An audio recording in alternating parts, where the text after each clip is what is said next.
Claudesco, à quoi sert un animateur scientifique? Un animateur scientifique, comme tout animateur, s'agit d'abord sur le développement personnel de l'enfant.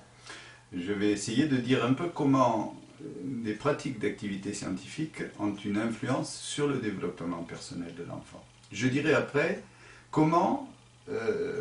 quelles sont les compétences sociales de la science qu'il faut construire avec les enfants quand on est animateur.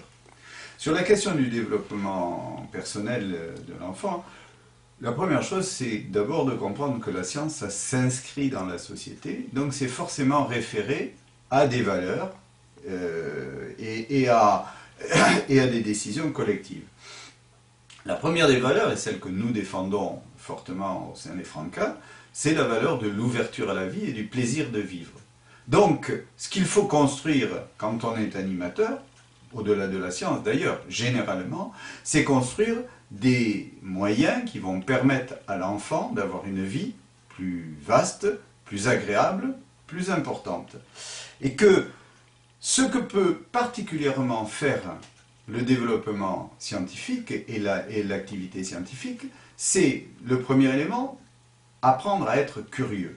Parce que être curieux, ça veut dire effectivement pouvoir se poser un certain nombre de questions, donc pouvoir imaginer des éléments de réponse qui vont nous amener, qui vont amener l'enfant au bout du compte à agir, à pouvoir davantage agir sur la vie, donc à prendre davantage de plaisir. Et ça veut dire accepter de s'interroger, c'est-à-dire regarder le monde autour de soi et regarder les questions que le monde vous pose autour de soi.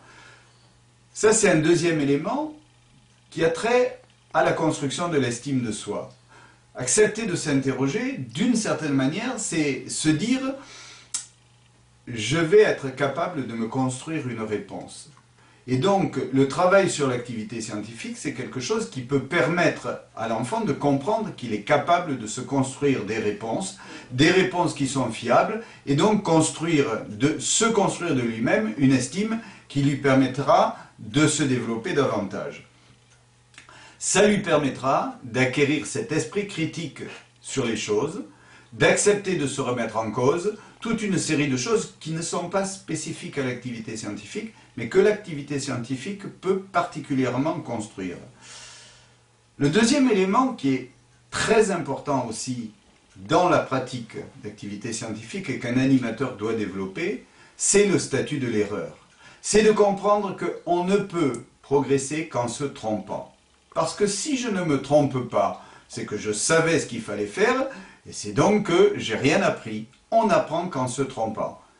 Bachelard disait, l'erreur est indispensable à la connaissance. Et que ce travail sur l'acceptation de se tromper comme quelque chose de naturel, c'est aussi quelque chose qui permet de construire davantage d'efficacité sur la vie.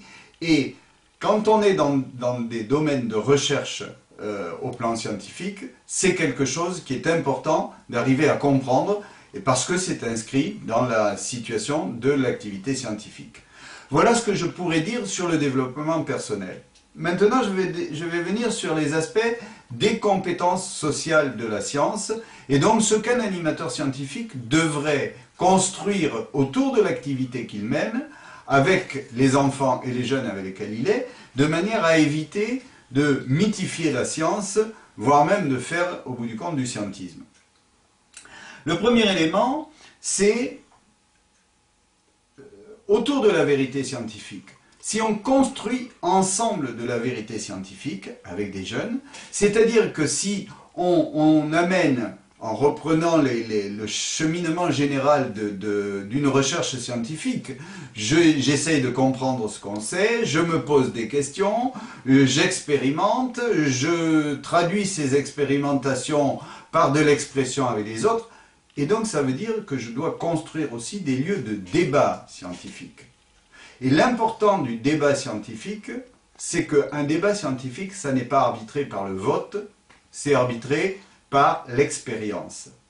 On n'a pas voté pour savoir si la Terre tournait autour du Soleil ou si le Soleil tournait autour de la Terre. Et que cet élément de comprendre qu'un débat scientifique, on argumente dans un débat, on montre les expériences qu'on a faites, on se questionne. Et puis ce qui va arbitrer ça, c'est l'expérience. Et donc ça déconnecte de cette crainte du regard de l'autre et ça déconnecte de l'affectif. Et que cet élément-là, c'est un élément important dans le développement d'une pratique scientifique. Le deuxième développement important d'une pratique scientifique, c'est de travailler sur le rapport permanent qui existe entre la science et la vie quotidienne. Attention à ne pas faire d'activités scientifiques qui seraient déconnectées de la vie. Je vais prendre un exemple.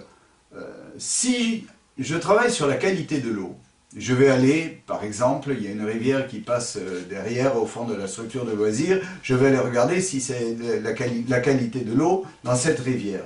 Effectivement, je peux travailler sur la maîtrise d'outils techniques, bon, un turbidimètre par exemple, ou des éléments comme ça qui vont me permettre de comprendre un certain nombre de choses. Je vais travailler sur l'approche expérimentale, donc sur la construction d'une méthodologie scientifique, je vais travailler sur ça. Mais si j'oublie en même temps que travailler sur la qualité de l'eau, c'est se poser la question de l'eau dans le monde, c'est se poser la question du partage de l'eau dans le monde, et des incidences que ceci peut avoir sur la vie sociale de l'ensemble des gens, c'est faire comme si on pouvait travailler sur l'eau sans se poser des questions sociales.